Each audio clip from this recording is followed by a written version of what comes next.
मालिकों के किस्मत पर लगे ताले। होटल मालिकों में मचा हाहाकार। हम बात कर रहे हैं नवी मुंबई में बनखोड़े गांव के।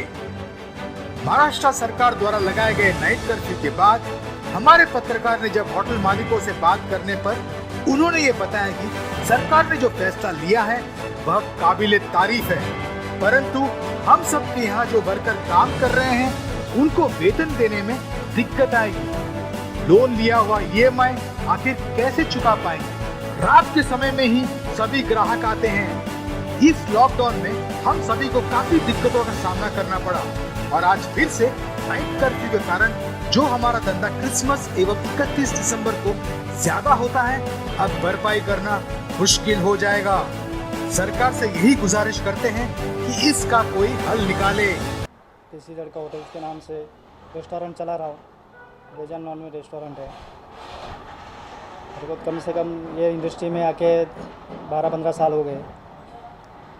अभी ये 22 मार्च से लॉकडाउन हुआ है।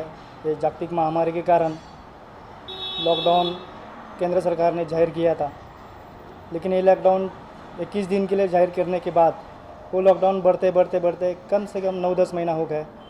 फिर भी अभी कुछ भी ठीक तरह से नहीं चल रहा था। तो उसके कारण अभी 7-8 महीना गया, 9 महीना गया, 10 महीना गया। हम लोग तो परेशान थे कि इंडस्ट्री चलाए कैसे।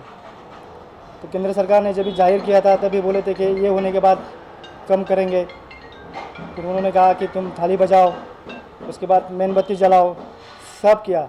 सामान्य जनता, आम जनता जैसे जैसे बोलते गए वैसे वैसे करते गए।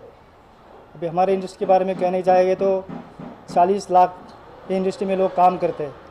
उनके ऊपर उनके फैमिली मेम्बर डिपेंड रहते हैं। अभी 8 महीने से ये शुरुआती से 8 महीने से लेके अभी तक ये बिज़नेस हमारे बंद थे। अभी थोड़ा टाइम चालू हो गया तो महाराष्ट्र गवर्नमेंट ने संचारबंदी का कायदा लागू करके 11 से 6 तक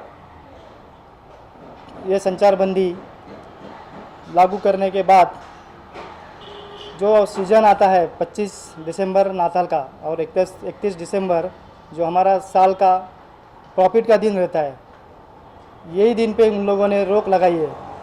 आज का माहौल इतना ख़राब है कि हमारे इंडस्ट्री में होटल चलाने के लिए बाहर से बैंक से पतपुली से कर्जा निकालना पड़ता है, क्योंकि इंडस्ट्री में आने के बाद काफ़ी टाइम तक बंद रहने के बाद हमारा होटल का वर्कर है उनको पगार, उसके बाद उनका रेंट, लाइट बिल, पानी बिल, ये सब चीज़ का पैसा देने के लिए हमारे पास पैसे नहीं थे। तो ये सब बैंक से लोन निकाल के हम लोगों ने कैसे कैसे एडजस्ट करके अभी होटल इंडस्ट्री नवंबर महीने में चालू किया है।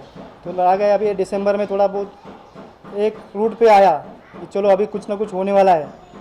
तो होने से पहले ही लॉकडाउन वापिस संचारबंदी लगाया तो उसका इतना हमारे ऊपर असर हो गया कि जो कमाने के टाइम था वही कमाने के टाइम में उन लोगों ने हमको बंद करने का ऐलान किया है। तो मेरे को ये आज तक समझ में नहीं आया कि 11 से 6 तक वो कौन सा साइंटिफिक रीज़न है उनके पास कि उन्होंने हमको बोला है कि 11 से 6 तक आपका होटल बंद रखना पड़ेगा। हमारा तो रिक्वेस्ट है कि 31 दिसंबर हमारा 3 या 4 बजे तक होटल खुला रहना चाहिए और 25 दिसंबर से लेकर 31 दिसंबर या आने वाले दिन तक कम से कम 12 से 1 बजे तक होटल चालू रहेगा। तो थोड़ा बहुत हमको इनकम होके हम लोगों का जो भी पिछले महीने का 7-8 महीने का जो बैकलॉग है वो भर के मिलने वाला है।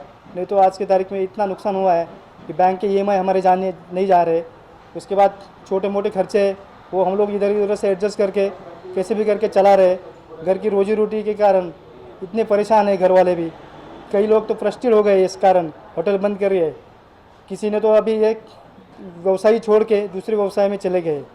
तीसरी बात ऐसी है कि अगर ये ऐसा ही चलता रहा माहौल तो आने वाला टाइम लोग कर्जे से मुक्ति पाने के लिए सुसाइड करेंगे या तो कुछ दूसरा मार्ग अवलंबे। इसके लिए वो राज्य सरकार, केंद्र सरकार जवाबदार रहेगी। तो मेरा सरकार से दरख्वास्त है कि ये आने वाले समय में 11 से 6 ये संचारबंदी मत लगाइए।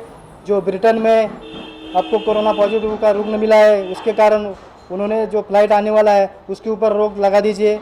दूसरी बात, जो क्वारंटाइन किया है उसका खर्चा, क्वारंटाइन का 14 दिन का वो गवर्नमेंट हम जो टैक्स पे करते उसके ऊपर ही वो टैक्स पे का खर्चा उनके ऊपर न करने के बजाय उनके ऊपर ब्रिटेन से आने वाली फ़्लाइट को ही रद्द कर दिया जाए, कम से कम 15 दिन 1 महीना जैसा टाइम मिलेगा वैसा उनको बंद करके हमारे इधर आने का चांस मत दो, क्योंकि जो पिछला टाइम केंद्र सरकार ने जो गलती किया था वो गलती राज्य सरकार दोबारा न दोहराए।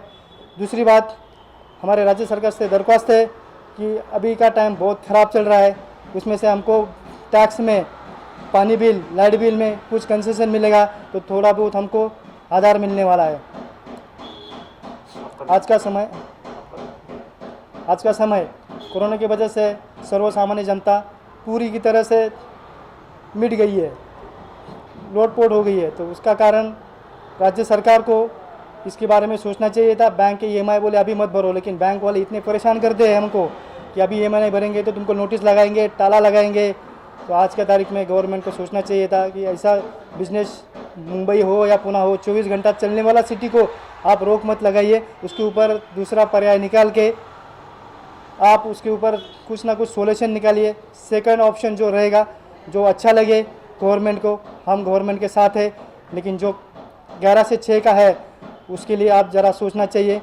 हमको थोड़ा टाइम दे दीजिए, जब तक हमारे पास लोगों के कस्टमर के रूटिंग बढ़ेंगे नहीं तब तक हम भी लोगों के पगार जो हमारे पास वर्कर काम करते हैं उनका हम लोग दे नहीं सकते, हम लाइट बिल नहीं भर सकते।